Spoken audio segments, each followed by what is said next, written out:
Western Cape government continues to struggle to convince people who have been infected or affected by the COVID-19 pandemic to use the resources made available for quarantine and isolation.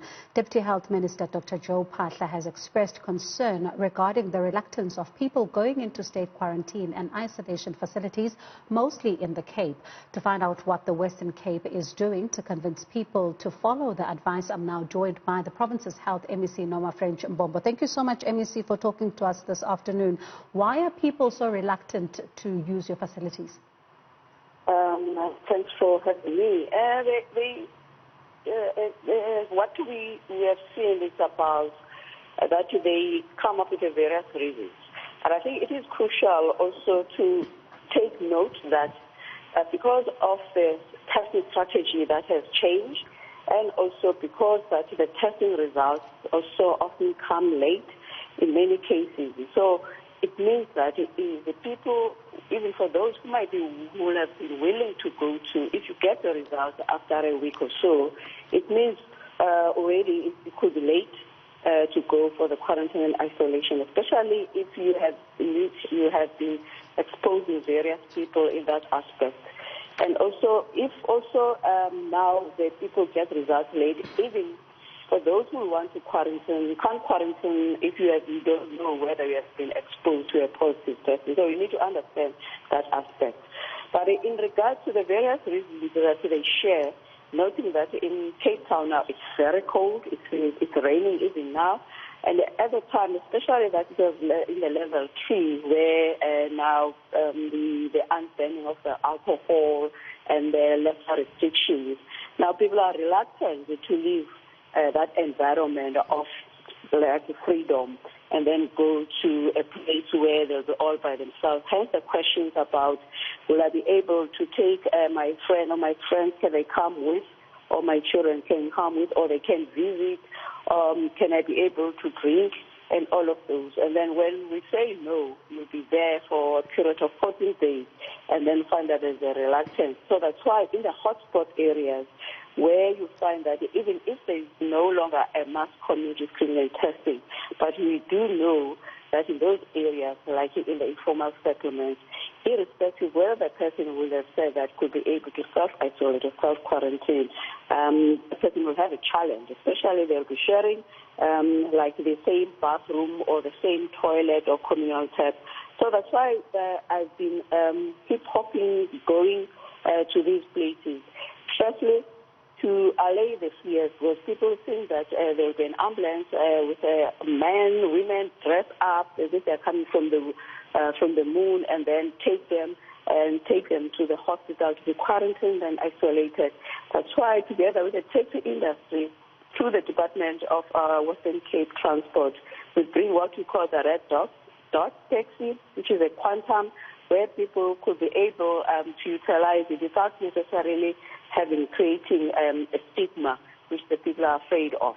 And also to allay them the anxiety that with the children for the quarantine, they could also be able to take their children with. And now that we have got people openly who are the support groups who have undergone the similar experiences, who are making use of them so that to allay their anxieties. And some of them might say that who's going to feed my chicken, or who's going to be able to see to it that crime doesn't happen, because people are afraid of the crime where they ended up being robbed in terms of their houses, the burglary. So all of those things is part of the package that we are assisting people to do so that they could be able to go for their isolation and quarantine. And how would you say the reluctance has affected the province's fight against the further spread of COVID-19? Yes, it could have had an impact, but noting that for every index case, for every positive case, we do track the person in terms of the contacts of that person. And also we keep on calling them using the SMS or the WhatsApp or telephone. Each and every sub-district, for example, in the metro, they've got the names of the people where they have to call and see how they are. In the beginning, they used to visit, but now you don't have that luxury to visit. So you could be able to track such. And also, secondly, luckily, because of the access to the health services, generally, even pre-COVID, people in the Western Cape, they've got less than 2 kilometers walk to the next health services. With our triage and testing tent, which is the fever tent. We've provided the opportunity that even if you present with the symptoms, you could be able to go without necessarily making an appointment. So we could be able to catch up some of those who have been left behind. And then when you ask further questions, one will say that, no, in my workplace, there were people who were positive. Probably that's why now I've got a flu and all of this, without necessarily the people might know they are the people that they've been exposed to. And also use hotlines. And what is the current occupancy when it comes to, these particular facilities in the Western Cape? We have the bed in terms of the total number of beds that we have planned for the quarantine isolation. It's 9,670 beds. Out of those beds, it's around about 2,600 and so that have been activated, because you cannot activate all of them at the same time. When you even the 2,600 something, you don't have a full capacity in terms of occupation. And currently in the metro, out of those 2,000 and something, you find that you have got about 500. And then in the rural areas, more or less the same. You'll see that in the rural areas, there's a quite large amount of intake compared to the metro. Understandable in the rural areas, even to access to the health services in some areas, it becomes difficult because of the distances in the farming communities. But we try as much to push so that people, especially those where they cannot isolate, self-isolate or self-quarantine, to spread the message that I'm isolating, I'm quarantining, I want to go to quarantine order, not only to protect you and my family, but also specifically when I've got comorbidities, existing medical conditions like diabetes, and I'm older, so that there is a full-time person who could be able on a daily basis to come and check on you whether they are doing well. As we know that with a condition like diabetes, it's a high risk of complications and also for death.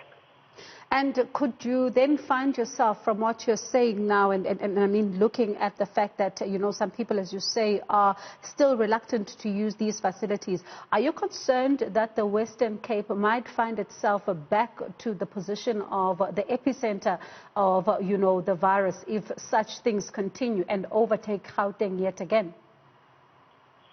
In terms of the data, currently it doesn't show that the peak might be higher. It shows that it's going to be flatter, but it could take longer because in the beginning it was about June, July, and then we've seen in terms of where we are. But now the speculation or the prediction, this could be that even could be around November. It will be influenced by the various. A lot of things, because what we have seen now from the scientists, epidemiologists, is that there's a heterogeneity where we find that in some areas the virus mirrors itself differently. Of course, the issue of the diabetes is one of them, and it comes with the age as well. And also where you find that the population, there are more females with the diabetes, and also with some of the elements like the obesity and all of those, you find a high level of people at risk. And then you get to the areas where it might be the younger people, although HIV, AIDS, and TB is not as serious compared to the diabetes and hypertension, but in the areas where it's uncontrollable or people are not on ARVs, you find that there are elements of things. So we keep on looking in terms of what is happening. But I think I need to also to share that in terms of the hospitalization, probably maybe because it is winter, those people are indoors, you find that it is not as high as we predicted. But you still have to see and watch, as I indicated earlier, that because it is winter. And MEC, how much is, is a cost to the provincial government, particularly when you're looking at per bed and, per day? It does cost. It might be difficult in terms of the rent and strength, but taking note of that from the beginning, we decongested our facilities so that we prioritize the COVID, where we reduce some of the patients that need hospitalization. We also reduced for the people who have to undergo elective surgery so that you could be able to have extra wards. So in that state of where you occupy the same number of patients in the same number of beds might not have much impact. But with the additional capacity for the field hospital bed, for example, the CTICC, 860-something beds, and the new one now that we have opened, patients are expected to come in tomorrow, about 330 beds. And also outside the metro, the 150 beds, and also others in other rural areas. It comes with an additional cost, not only for the beds and the equipment, but also the issue of the staffing, where we have to use it from our coffers in order to appoint some staff, which is we haven't appointed all of them. But taking into consideration that because of the COVID, the staff being inserted, it means that you roughly, I think it's 6% of it makes 6% of our positive staff in terms of the total number of all the cases.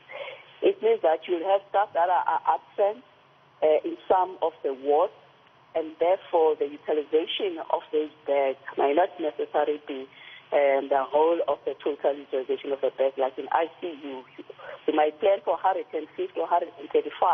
If now the staff have to go for the quarantine and isolation, we end up running in a bed of about 100. Therefore, that's why at least now we have signed the service level agreement with the private hospitals in order to be able to make use of their critical care beds.